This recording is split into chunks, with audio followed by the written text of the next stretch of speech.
അടുത്ത വരുന്നത് navy base classifier അൽഗോരിതമാണ്. നമ്മളിപ്പോൾ നേവി ബേസ് എന്താന്ന് പറഞ്ഞു. ഇപ്പം ഞാൻ ഓൾറെഡി പറഞ്ഞായിരുന്നു, നേവി ബേസ് വർക്ക് ചെയ്യുന്ന പ്രിൻസിപ്പിൾ എന്ന് പറയുന്നത് ബേസ് തിയറമാണ്. ഓക്കെ, അപ്പം അത് കണ്ടീഷണൽ പ്രോബബിലിറ്റി ആണ്. കണ്ടീഷണൽ പ്രോബബിലിറ്റി നിങ്ങൾ ചെറിയ ക്ലാസ്സുകളിൽ പഠിച്ചിട്ടുള്ളതാണ്. +1 +2 നിങ്ങൾ പഠിച്ചിട്ടുള്ളതാണ്. പി ഓഫ് ബി, അതായത് ഓൾറെഡി ഒരു ഇൻസ്റ്റൻസ് ഒക്കർ ചെയ്തിട്ടുണ്ട്. ആ ഒരു കണ്ടീഷൻ നിലനിൽക്കെ മറ്റൊരു ഇൻസ്റ്റൻസ് ഒക്കർ ചെയ്യാനുള്ള പ്രോബബിലിറ്റി, ഇതിനാണ് നമ്മൾ കണ്ടീഷണൽ പ്രോബബിലിറ്റി എന്ന് പറയുന്നത്. സോ അതിൻ്റെ ഒരു ബേസിക് ഇക്വേഷൻ ഇതാണ്: P of B given A is equal to P of A given B into P of B divided by P of A. ഇതാണ് അതിൻ്റെ ബേസിക് ഇക്വേഷൻ എന്ന് പറഞ്ഞാൽ. ഞാൻ ജസ്റ്റ് ചെറിയൊരു എക്സാമ്പിൾ ഒന്ന് റീകളക്ട് ചെയ്യാൻ വേണ്ടി കൊടുത്തതേ ഉള്ളൂ. എക്സാം ഓറിയൻറ്റഡ് ഒന്നുമല്ല. അപ്പോൾ നിങ്ങൾക്ക് സമയം കിട്ടുന്ന പോലെ അതൊന്ന് വായിച്ചു നോക്കുക. ഓക്കെ, ഇനി നമുക്ക് അതിൻ്റെ അസംഷൻസ് പറയാം. അതായത് ഇവിടെ 2 അസംഷനാണ് നമ്മൾ എടുക്കുന്നത്. ഒന്നാമത്തെ കാര്യം, ഫീച്ചറുകളെല്ലാം ഇൻഡിപെൻഡൻ്റ് ആണ്. രണ്ടാമത്തത് കണ്ടീഷണൽ ഇൻഡിപെൻഡൻസിയാണ്. അതായത് ബേസിക്കലി അതിൻ്റെ ഐഡിയ എന്ന് പറയുന്നത് ഇൻഡിപെൻഡൻ്റ് ആയിരിക്കും. അതിനകത്ത് എല്ലാ ആൾക്കാരും ഇൻഡിപെൻഡൻ്റ് ആയിരിക്കും. അതായത് ഒരാളുടെ പ്രസൻസ് മറ്റൊരാളെ ഇൻഫ്ലുവൻസ് ചെയ്യുകയോ അല്ല അതിൻ്റെ ഒരു ആബ്സെൻസ് ഇൻഫ്ലുവൻസ് ചെയ്യുക, അങ്ങനെയുള്ള പ്രശ്നങ്ങളൊന്നും അവിടെ ഉണ്ടാകുന്നില്ല. അതുകൊണ്ടാണ് അതിന് ഇൻഡിപെൻഡൻ്റ് എന്ന് പറയുന്നത്. അതുപോലെ തന്നെ features gives additional ability to, അതായത് നമുക്ക് ഇറ്റ് മീൻസ് ദാറ്റ് ഇഫ് അതായത് ക്ലാസ് കണ്ടീഷൻ ഇൻഡിപെൻഡൻസിയുടെ കാര്യമാണ് പറയുന്നത്. It means that in a class is known, if a class is known, one feature doesn't give additional ability to predict another feature. അതായത് നമുക്കൊരു class അറിയാം, ഒരു ഫീച്ചർ അറിഞ്ഞതുകൊണ്ട് മറ്റേ feature ഇല്ലാത്തതോ ഇല്ല മറ്റേ ഫീച്ചറിന്റെ ഒരു ഡീറ്റെയിൽസോ കാര്യങ്ങളോ നമുക്ക് പ്രെഡിക്റ്റ് ചെയ്യാനൊന്നും പറ്റില്ല. കാര്യം അത് അങ്ങോട്ടും ഇങ്ങോട്ടും കംപ്ലീറ്റ്ലി ഇൻഡിപെൻഡൻ്റ് ആണ്, ഒരു ബന്ധവുമില്ല. ഓക്കെ, അപ്പോൾ ഒരാൾ ഇല്ലെങ്കിലും പ്രശ്നമില്ല, ഒരാൾ എക്സ്ട്രാ ആഡ് ആയാലും പ്രശ്നമില്ല, ഒരാൾക്ക് മറ്റൊരാളുടെ കാര്യങ്ങളെ പ്രെഡിക്റ്റ് ചെയ്യാനോ ഇങ്ങനെയുള്ള കാര്യങ്ങളൊന്നും പറയാനും പറ്റില്ല. ഇനി അതിൻ്റെ അൽഗോരിതമാണ് പറയുന്നത്. ഒരു ട്രെയിനിങ് ഡാറ്റ സെറ്റ് കൺസിഡർ ചെയ്യുക. അതിനകത്ത് n ഫീച്ചറുകൾ കാണും, F1 F2 X3 etcetera up to Fn. അതുപോലെ തന്നെ ഓരോ ആർബിട്രറി വാല്യൂസ്, അതായത് F1 denoted and arbitrary value, അതായത് F1 of F1 F2 of F2, അതായത് ഓരോ ഫംഗ്ഷനകത്തും ഓരോ ആർബിട്രറി ചെറിയ വാല്യൂസ് കാണും. പിന്നെ ഇവരെല്ലാം ഉള്ളൊരു ക്ലാസ് ലേബൽസ് കാണും, അതായത് C1 C2 etcetera up to C3. അതായത് ഫീച്ചറുകൾ കാണും. ഈ ഫീച്ചേഴ്സ് ഓരോ ക്ലാസിൻ്റെ ആയിരിക്കും ഓരോ ഫീച്ചറുകളായിട്ട് നമുക്ക് പറയുന്നത്. അതുപോലെ തന്നെ ഈ ഫീച്ചറിനെയൊക്കെ വെച്ചിട്ട് നമ്മൾ പ്രെഡിക്റ്റ് ചെയ്യാൻ പോകുന്ന, അല്ലെങ്കിൽ അതായത് ഇപ്പം ഫോർ എക്സാമ്പിൾ നമ്മൾ പ്രോബ്ലം ചെയ്യുമ്പോൾ നിങ്ങൾക്ക് അത് മനസ്സിലാവും. പിന്നെ നമുക്കെന്ന് പറയുന്നത് ഫീച്ചറുകളുടെ ഓരോ ഇൻസ്റ്റൻസ് ആണ്. അതിനെ നമ്മൾ എക്സ് ആയിട്ടാണ് വിളിക്കുന്നത്. ഓരോ instance X1 X2 etcetera up to Xn ഇങ്ങനെയായിരിക്കും പറയാം. ഇനി നമ്മൾ ചെയ്യുന്ന 5 സ്റ്റെപ്പുകളാണ് മെയിനായിട്ടും ഈ അൽഗോരിതത്തിൽ ചെയ്യുന്നത്. ഫസ്റ്റ് സ്റ്റെപ്പ് എന്ന് പറയുന്നത് എല്ലാവരുടെയും പ്രോബബിലിറ്റീസ് കാൽക്കുലേറ്റ് ചെയ്യുക. ഓരോ ക്ലാസിൻ്റെയും പ്രോബബിലിറ്റീസ് നമ്മൾ ഇൻഡിവിജ്വലി കാൽക്കുലേറ്റ് ചെയ്യുന്നു. എന്നിട്ട് സെക്കൻഡ് സ്റ്റെപ്പിൽ ഇവരുടെ എല്ലാം കണ്ടീഷണൽ പ്രോബബിലിറ്റീസ് എടുക്കുന്നു. ഓരോ ഫീച്ചർ വെച്ചിട്ട് വിത്ത് റെസ്പെക്ട് ടു ഓരോ ക്ലാസ്, അതായത് ഇന്ന ക്ലാസ്സിൽ ഇന്ന ഫീച്ചർ വരാനുള്ള പ്രോബബിലിറ്റി അത് നമ്മൾ കാൽക്കുലേറ്റ് ചെയ്യുകയാണ് ചെയ്യുന്നത്. അത് കഴിഞ്ഞിട്ട് നമ്മൾ ഓരോ ഫീച്ചറിനെയും ഓരോ ക്ലാസ് വെച്ചിട്ട്, അതായത് നമുക്കിപ്പോൾ പ്രെഡിക്റ്റ് ചെയ്യാനുള്ള ഓരോ ഫീച്ചറിനെയും ഓരോ ക്ലാസ് വെച്ചിട്ട് നമ്മൾ വാല്യൂസ്, അതായത് ഇതിന്റെ പ്രൊഡക്റ്റ് എടുത്തിട്ട് ക്യൂ എന്ന് പറയുന്ന ഒരു വേരിയബിളിലേക്ക് സ്റ്റോർ ചെയ്യുന്നു. എത്രയാണോ നമുക്ക് പ്രെഡിക്റ്റ് ചെയ്യാനുള്ള അത്രയും ക്യൂ വേരിയബിൾസ് അവിടെ ഉണ്ടായിരിക്കും. സോ ക്യൂസിന് വെച്ചിട്ട് നമ്മളത് പ്രെഡിക്റ്റ് ചെയ്യും. നമ്മുടെ ക്ലാസ്സിനെ എത്ര ക്ലാസ് ഉണ്ടോ അത്രയും ക്യൂ ആയിരിക്കും അവിടെ വരുന്നത്. ഇല്ല, നമുക്ക് പ്രെഡിക്റ്റ് ചെയ്യാനുള്ളവരെ ബേസ് ചെയ്തിട്ടായിരിക്കും അത് വരുന്നത്.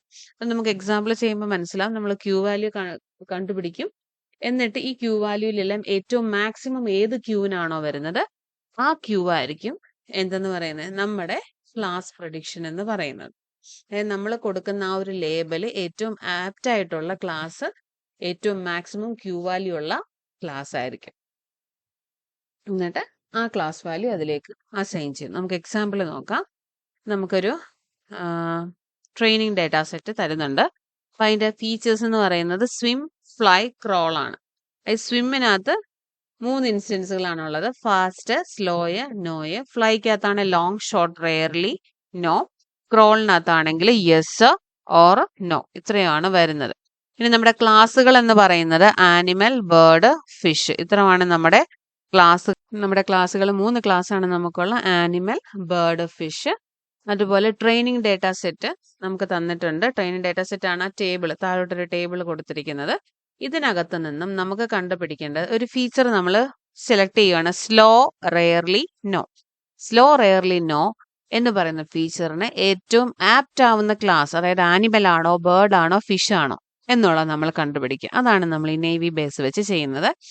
ഇതാണ് നമുക്ക് തന്നിരിക്കുന്ന ഡേറ്റ സെറ്റ്. അപ്പം നിങ്ങൾ ചെയ്യേണ്ടത്, ഇത് ഇപ്പോൾ പഠിക്കുമ്പം നിങ്ങൾ ആ ഈ ഡേറ്റ സെറ്റ് ആദ്യം വരച്ച് വയ്ക്കുക. എന്നിട്ട് ഞാൻ പറയുമ്പോൾ ഇത് റെഫർ ചെയ്യുവാണെങ്കിൽ നിങ്ങൾക്ക് ഒന്നും കൂടി എളുപ്പമായിരിക്കില്ല. എപ്പോഴും ഈ വീഡിയോ പുറകോട്ട് എടുക്കേണ്ട വരും. സോ ഈ നോട്ട് ആദ്യം എഴുതുക. എഴുതിയതിന് ശേഷം നിങ്ങൾ ഈ വീഡിയോ കേട്ട് ആ വർക്കൗട്ട് ചെയ്യുക കേട്ടോ. അപ്പോൾ സിമ്പിൾ ഡേറ്റ സെറ്റ് ആണ് നമുക്ക് തന്നേക്കുന്നത്. ഇനി അതിൻ്റെ സൊല്യൂഷനാണ്. നമ്മളിവിടെ ആദ്യം നമ്മുടെ അൽഗോരിതത്തിലേക്ക് കടക്കുന്നതിന് മുമ്പ് നമ്മൾ കുറച്ച് കാര്യങ്ങൾ നമ്മൾ സെറ്റ് ചെയ്ത് വെക്കുന്നത്. അതായത് നമ്മുടെ ഫീച്ചറുകൾ നമുക്ക് സ്വിം, ഫ്ലൈ, ക്രോള്.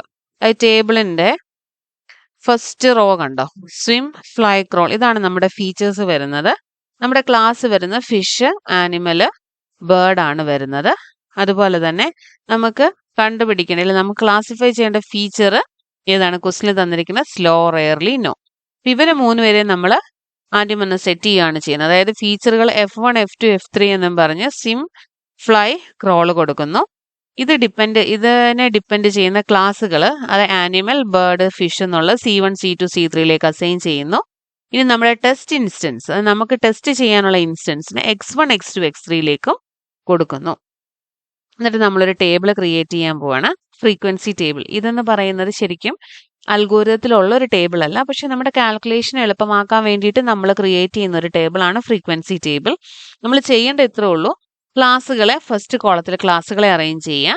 ദെൻ ഫീച്ചേഴ്സ് നമുക്ക് സ്വിം, ഫ്ലൈ, ക്രോൾ ആണ്. അതായത് നമ്മുടെ ആദ്യത്തെ ടേബിളിലെ ഫസ്റ്റ് റോ സിം, ഫ്ലൈ, ക്രോള്, അത് നമ്മൾ എഴുതുന്നു. ഇനി നിങ്ങൾ നോക്കുക, ആനിമൽ എന്ന് പറയുന്ന ക്ലാസ് നമുക്ക് ആദ്യത്തെ ടേബിൾ ഉണ്ടല്ലോ, ആ ആദ്യത്തെ ടേബിൾ, അതായത് നിങ്ങളോട് ഞാൻ വരച്ചെടുക്കാൻ പറഞ്ഞ ആദ്യത്തെ ടേബിൾ തന്ന ഡേറ്റ സെറ്റിനകത്ത് 5 ആനിമൽ ആണുള്ളത്. 4ാമത്തെ കോളത്തിൽ ക്ലാസിന്റെ താഴെ 5 ആനിമൽസ് ആണുള്ളത്. ഈ ആനിമലിന് സ്വിം എന്ന് പറയുന്ന കോളത്തില് എത്ര പേര് ഫാസ്റ്റ് ആണെന്ന് നോക്കാം. അപ്പം 2ാമത്തെ റോ, അതായത് SL നമ്പർ 2 നോക്കുക. 2 ഫാസ്റ്റ് ആനിമൽ ആണ്. ദെൻ പിന്നെ ഫാസ്റ്റ് ആനിമലിന് നേരെ വരുന്നത് എവിടെയാണെന്ന് നോക്കുക. 4th റോയിലും, അതായത് സീരിയൽ നമ്പർ 4ഉം അതുപോലെ 2 ആണ് വരുന്നത്. അപ്പൊ ഫാസ്റ്റിന്റെ അവിടെ 2 വന്നു. ഇനി അടുത്ത ആനിമൽ സ്ലോ ആയിട്ടുള്ള എത്ര ആനിമൽസ് ഉണ്ടെന്ന് നോക്കുക. സ്ലോ ആയിട്ടുള്ള എത്ര ആനിമൽസ് ഉണ്ട്? സീരിയൽ നമ്പർ 3ഉം സീരിയൽ നമ്പർ 8ഉം സ്ലോ ആണ്. 2 വാല്യൂസ് അല്ലേ വരുന്നുള്ളൂ. ഇനി ആദ്യം 2 എണ്ണം വന്നു, മൊത്തം 5 ആനിമലേ ഉള്ളൂ. അപ്പൊ ബാക്കി നോ എന്ന് പറയുന്ന ഒരാളെ കാണുള്ളൂ. ഈ ഒരു രീതിയിൽ ആനിമലിന്റെ ഫ്ലൈ എടുക്കുക. അതായത് സെക്കൻഡ് കോളം, സിം കഴിഞ്ഞുള്ള അടുത്ത കോളമാണ്, അതായത് നമ്മുടെ തന്നിരിക്കുന്ന ഡേറ്റാ സെറ്റിന്റെ കോളമാണ്. ഈ കോളം അല്ല ഞാൻ പറയുന്നത്, നമ്മുടെ ക്വസ്റ്റിനകത്ത് തന്നിരിക്കുന്ന ടേബിളിന്റെ കാര്യമാണ് ഞാൻ റെഫർ ചെയ്യാൻ പറയുന്നത് കേട്ടോ. അപ്പൊ ഫ്ലൈക്കകത്ത് നോക്കിയേ, ലോങ്ങും ഷോർട്ടും ആനിമൽ ഫ്ലൈ ചെയ്യുന്നുണ്ടോ? ഇല്ല, അതായത് എങ്ങുമില്ല. പിന്നെ ഉള്ളത് ഒരെണ്ണം ഏതാണ്? റെയർലി ആണുള്ളത്. ആനിമൽ ഫ്ലൈ ചെയ്യുന്നത് റെയർലി കാണിക്കുന്നുള്ളൂ. ബാക്കി എല്ലാ കേസും എന്താണ്?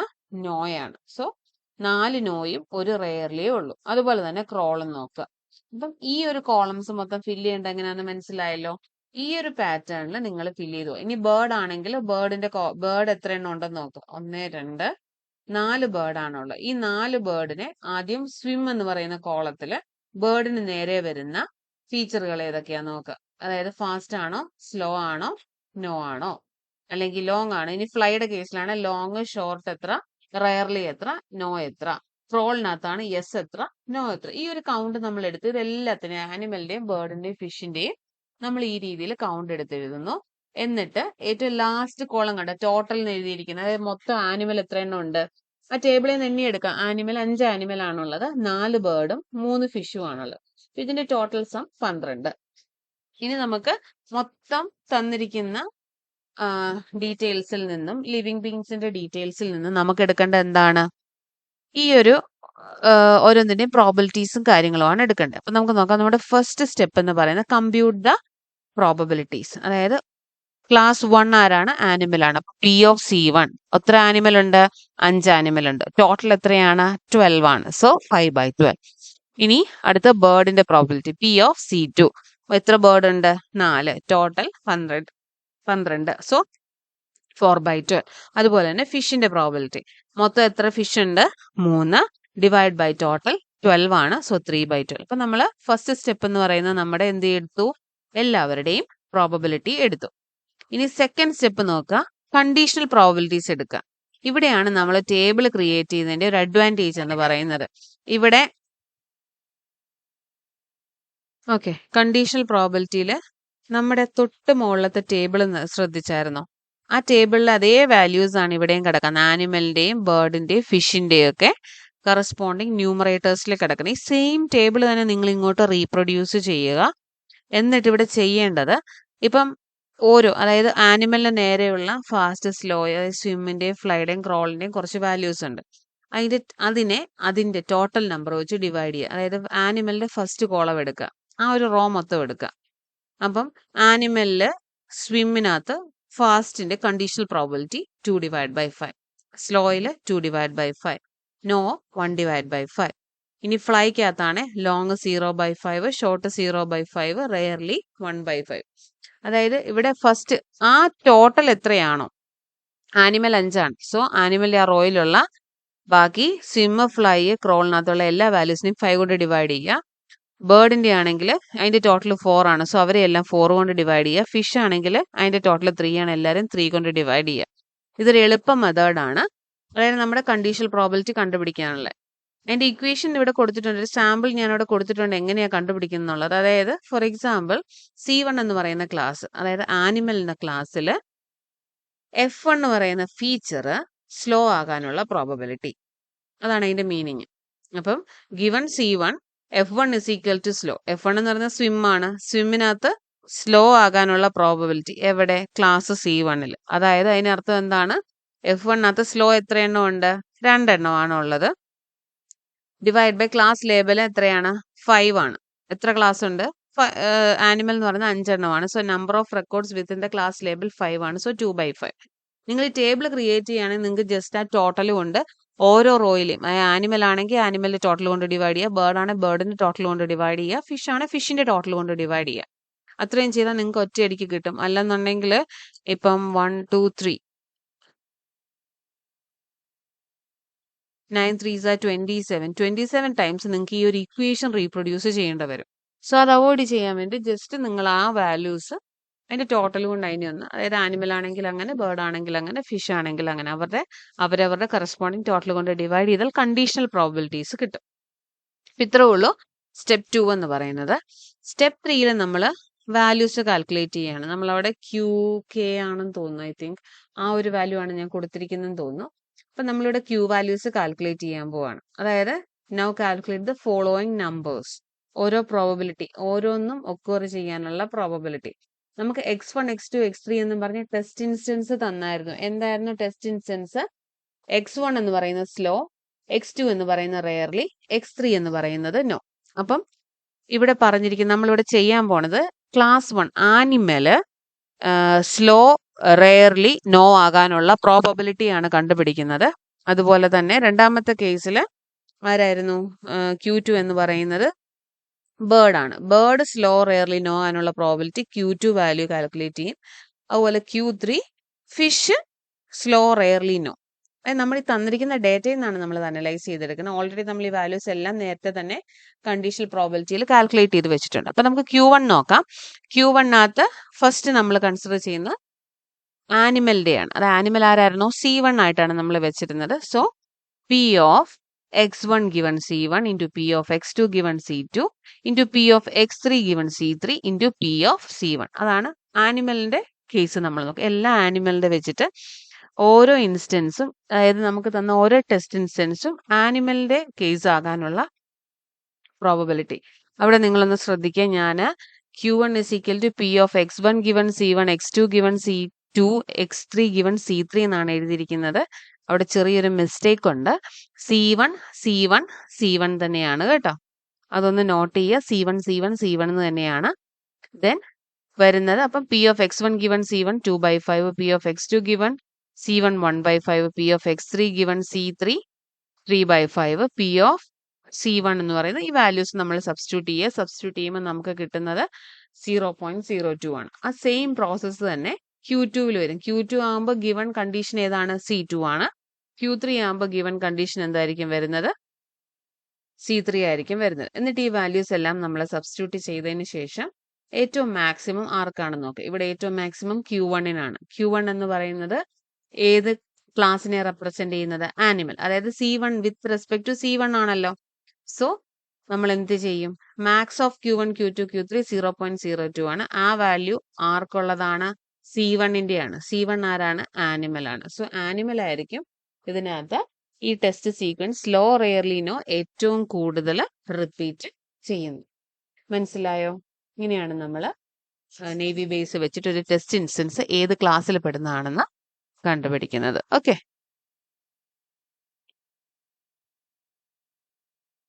പ്രത്യേകം നോട്ട് ചെയ്യാൻ, എനിക്ക് ഇവിടെ ഒരു മിസ്റ്റേക്ക് പറ്റിയിട്ടുണ്ട്. Q1-ന്റെ അകത്ത് P of X1 given C1, P of X2 given C1 and P of X3 given C1 into P of C1 ആണ്. ഇവിടെ X1 എന്ന് പറയുന്നത് ആനിമലിന്റെ അകത്ത് X1 എടുക്കുക. ആനിമലിന്റെ അകത്ത് X1, നമ്മൾ ആദ്യത്തെ കണ്ടീഷൻ X1 ഏതാണ്? സ്ലോ ആണ്. So slow given C1. Slow given C1 നമ്മളിവിടെ കൊടുത്തിട്ടുണ്ട് 2/5. അടുത്തത് P of X2 given C1. Rarely given C1 എത്രയാണ് കൊടുത്തേക്കുന്നത്? 1/5. അതുപോലെ തന്നെ P of X3 given C1 no ആണ്. അപ്പം X3-ക്കകത്ത് X3 ഏതായിരിക്കും? തേർഡ് ക്ലാസ് ആയിരിക്കും വരുന്നത്. X3-ൽ നോ വരാനുള്ള പ്രോബബിലിറ്റി എത്രയാണ്? 3/5. ഈ ഒരു രീതിയിലാണ് നമ്മൾ വാല്യൂസ് കൊടുത്തു പോകുന്നത് കേട്ടോ. ഈ ടേബിളിൽ നിന്നാണ് നമ്മൾ അവിടെയും വാല്യൂസ് എടുക്കുന്നത്. അപ്പൊ സ്ലോയും റെയർലി, അതായത് F1-നകത്ത് സ്ലോയും F2-നകത്ത് റെയർലിയും ക്രോളിനകത്ത് നോയും, ഇങ്ങനെയായിരിക്കും നമ്മൾ എടുക്കുന്നത്. ആ വാല്യൂ ആണ് ഇവിടെ താഴെ കൊടുത്തേക്കുന്നത്. ഒന്നുകൂടെ ഞാൻ എടുത്തു പറയുകയാണ്. ഇവിടെ values Q1-നകത്ത് X1 given C1, X2 given C1 ആണ്, X3 given C1 ആണ്. അത് പ്രത്യേകം നോട്ട് ചെയ്യുക. Okay, thank you.